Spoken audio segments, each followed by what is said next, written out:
everybody should learn to keep things a little bit more local. We started with 75 shares our first year, and now we're up to about 1,000 shares. Well, I've always been interested in growing vegetable seed. Branding is enormously important.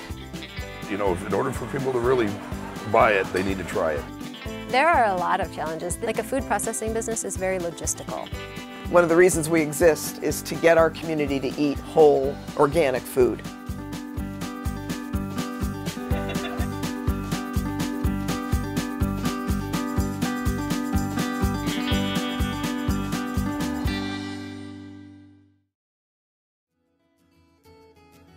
Washington State has a vibrant artisan cheese-making industry, and it's growing with new businesses producing cheese every year. WSDA has teamed up with the Washington Dairy Products Commission and the Innovation Center for U.S. Dairy to provide food safety and business guidance through a variety of media and in-person workshops. This video will emphasize the fact that technical assistance from WSDA is available and essential to constructing, licensing, and operating a small cheese-making facility.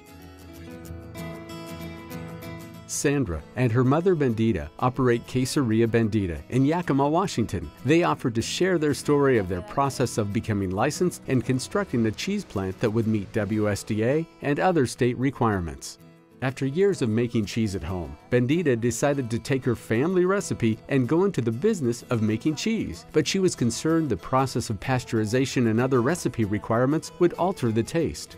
So we had a guy from the health department and went to start with her and kind of explain her the difference about how to pasteurize, and they sat down and did both of them.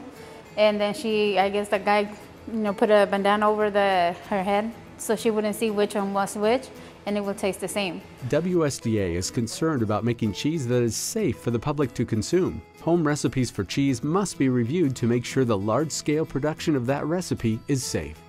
Once she was convinced the cheese would taste the same, she reached out for help. We went to us, health department, and they actually sent us to the Department of Agriculture. And then we started, asking questions, what type of equipment we needed to start. That's when they started guiding us to what we needed. Especially we had to get the pasteurizer, some cooking tables, and draining tables. Before you buy anything, make sure you go with WSDA, and they'll help you kind of review that equipment that you want to get to make sure it's approved by them. We're happy to work with you before you go in and you start looking at different equipment. We're happy to work with you and to kind of point you in the right direction, because there's a ton of different equipment that's out there that would be used that will not pass our requirements. Equipment purchases represent significant investments. WSDA can help you make sure it meets commercial specifications before committing to the purchase. While WSDA issues the firm's license to manufacture food, we can also help remind the firm to consider all other local, county, and state regulations. The firm is responsible to obtain necessary permits and inspections. This includes the disposal of wastewater from the facility. They need to have their plan. We sit down at a table and we go over to work what size pasteurizer they want to have, how much product, how much cheese do they actually want to make per day, per week, their goals. An initial rough pencil sketch is a good starting point. Penciling out the flow with the help of WSDA can help the firm make a rough draft of the construction with the best design features that enhance food safety. Pencil drawings are easily changed. This is the time to move things around. Come up with the best possible setup. Try to figure out within the space that they're trying to use where they're going to be able to put the pasteurizer, where they're going to put their chart recorder, where they're going to, the layout basically of the tables and of just the different equipment that they're going to have in that space.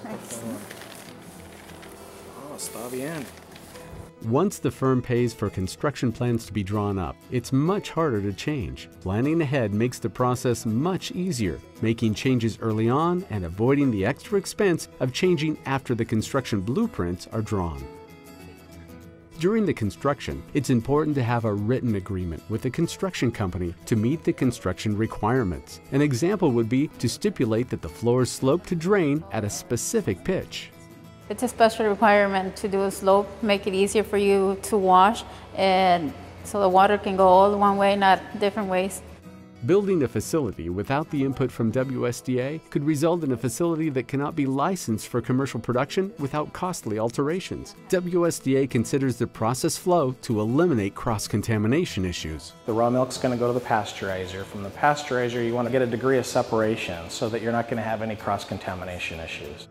The review of building plans is ongoing. A final plan review is needed prior to the start of construction. It's easier to change a design element on paper before the start of construction. We encourage firms to consult with WSDA prior to making final decisions on construction or retrofitting plans.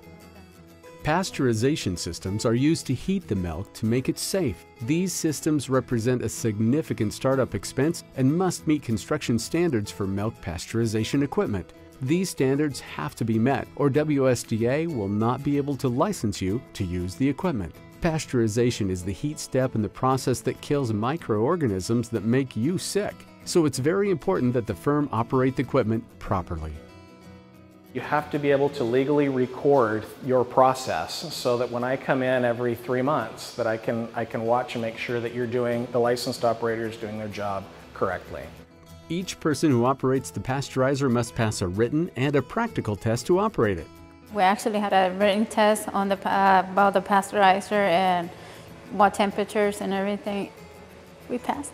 Cleaning the facility and the equipment is very important to prevent pasteurized cheese from being contaminated after the cooking step. Sanitation procedures need to be set so that the plant and the equipment are clean. To be able to clean and sanitize your products are very important. But any pathogen can grow in milk, and cheese is a perfect medium for that growth. We start like from the bottom to the top all the time, so we have to make sure we get everything done and spray afterwards with some type of chlorine or any other liquid that kills bacteria. The goal of this collaborative process is that the firm become licensed to manufacture cheese. Once the firm has completed construction and is ready to process, they need to complete the appropriate license applications and submit them to WSDA. For more information about starting a small cheese manufacturing plant and the process of becoming licensed, please contact the WSDA Food Safety Program at 360-902-1876.